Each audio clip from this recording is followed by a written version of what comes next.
Hello, this is my 1995 Dodge Ram 3500 dually Cummins. I bought it off eBay about a year and a half ago, maybe 2 years now, for $16,000. Doesn't have any rust, and it's got 70,000 miles on it.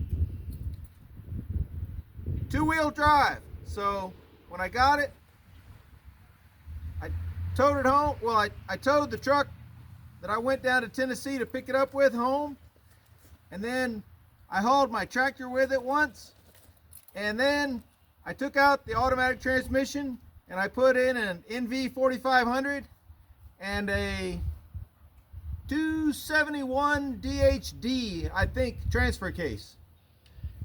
Now it's time for me to put a differential underneath the front end.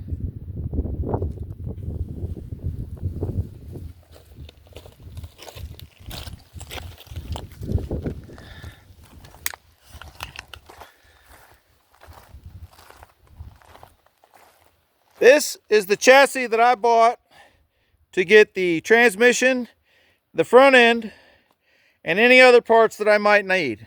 This is a 1996, I believe, Ram 3500 diesel chassis, and it was a 5-speed. That's the 5-speed that's in my truck now. It's got a little bit of rust on it, but it's not bad for New York. I think it is a New York truck. I think it's from Poughkeepsie, however you pronounce that.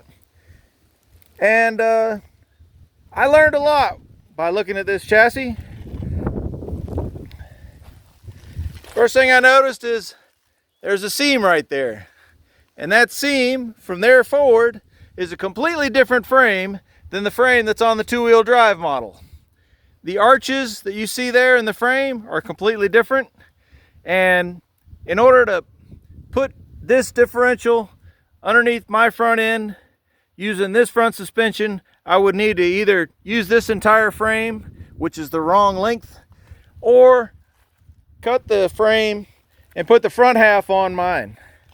To do that, I would have to remove the engine, the transmission, and the cab, which is quite a bit of work. And in the end, what I would have is a 1996 Dodge Ram 3500 front end and all the problems that come with that. It's known for being extremely hard on steering.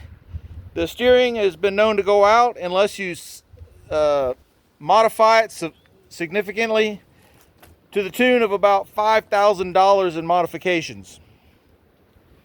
And I thought that maybe that was too much work for me, so I didn't want to do that. That was a lot of work to get a front end that's going to need even more work and be modified highly to be usable to my needs.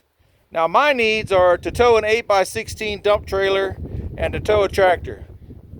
Almost all my use on this vehicle is going to be fairly heavy hauling, and not far distances, and I don't need to go fast. I'm content to go 55, 60 miles an hour on the freeway. But I do want to be comfortable, reliable, and not have to replace the entire front driving steering components every 2 years like I'm hearing other people have to do. So, what I thought I would do is take this front end, which is out of a 2002 F-250 Super Duty, with its leaf springs, and fabricate mounts to put underneath my truck. And I did some measuring, and from what I can tell, it is possible. So that was my plan. I bought an entire 2002 F-250 with 50,000 miles on it, parted it out, and this is the front end out of it. It has a lot of good parts. It also has a lot of parts that need to be completely restored before they're used. So that was my plan. This time of year, I decided to take the truck off of the road. So I turned my plates back into DMV. I canceled the insurance on my truck, and now I'm putting together the parts to put that front end underneath the front end of my Dodge Ram. As you can tell, this rust is significant on that front end. It's definitely a Connecticut truck. And I was not looking forward to all the work, but finding a Dana 60 in better condition in this area is not easy. But it is not impossible. So yesterday, I bought this, which is a completely rebuilt Dana 60 out of a 2003 Ford F-250, and it's got all kinds of goodies. It's got new seals everywhere. It's been painted. It's got new U-joints. It's got new bearings everywhere. This part here, just sitting on here right now, but even that's in excellent condition. Also included in the sale, this box over here contains an entire steering assembly. So all the steering parts are in there, and on top of that, got two brand new Warren hubs.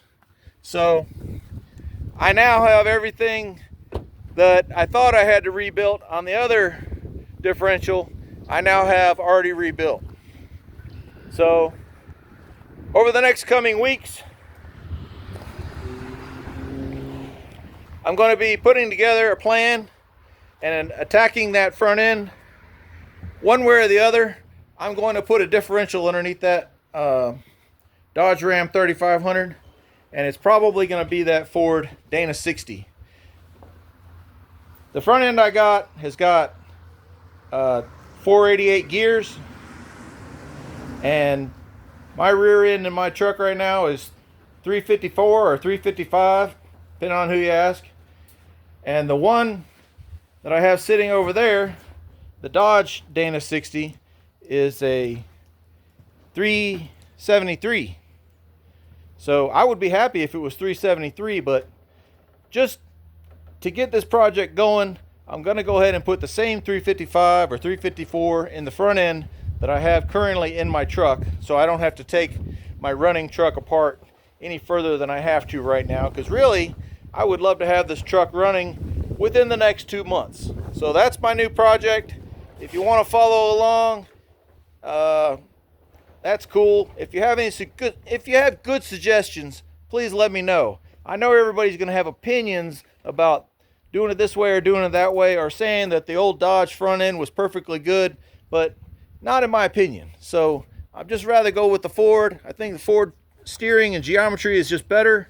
And to make it even more complicated, I'm pretty sure I'm going to put a Dodge rack and pinion steering on it. So that's going to help me eliminate a lot of the components and lighten up the front end. Not that I'm going for a light front end, but I just like the idea of simplicity of the rack and pinion and the nice smooth steering of it. So I think I'm going to put in a 3rd generation Dodge Ram rack and pinion unit. So like I said, if you want to follow along, we'd love to have you. Thanks for tuning in.